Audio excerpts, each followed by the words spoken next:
Great. Right, let's have a look at the same thing again as before. So this is reverse, reverse, 3-beat weave. So it's going to look something like that.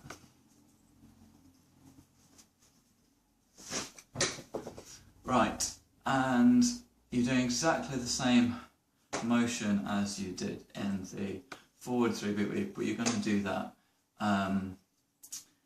in the opposite direction, so you're actually going to be going towards your face. That's what it's going to look like. So in the same way that you would do a 2-beat weave, so if you're doing a 2-beat weave, it looks something maybe like that. So that's my right arm leading underneath, throwing it kind of backwards.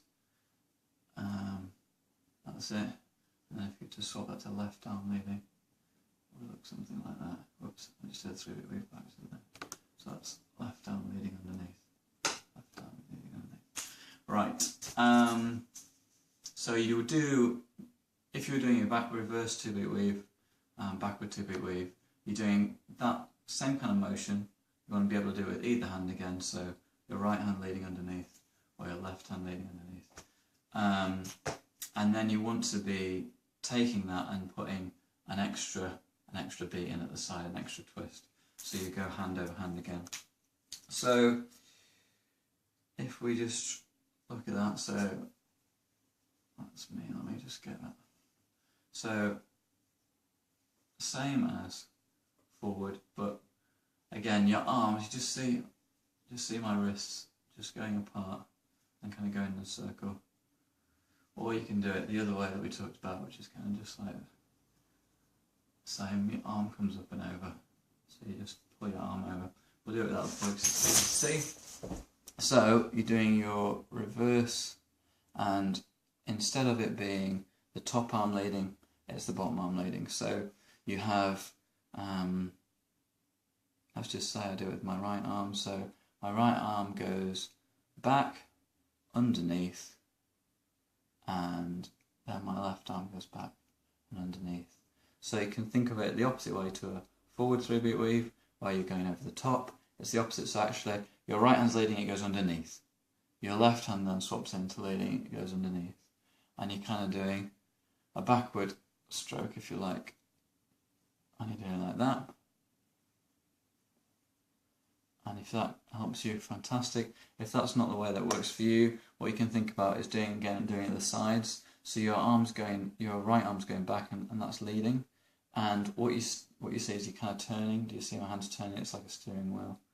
And then when they're turned and crossed, you're coming back across, and then you're untwisting your arms. Back around the other way. And back across again. Your bottom hand is always leading in this. And it's like a steering wheel. You just turn, swap over, turn, swap over, turn, and a bit of a circle, like that. And whichever way you find easiest, either the circle, like that, at the side, in a circle, back across, at the side, in a circle, or if you just find it easy to do the one arm under, it doesn't matter. The movement's basically a mixture of the two.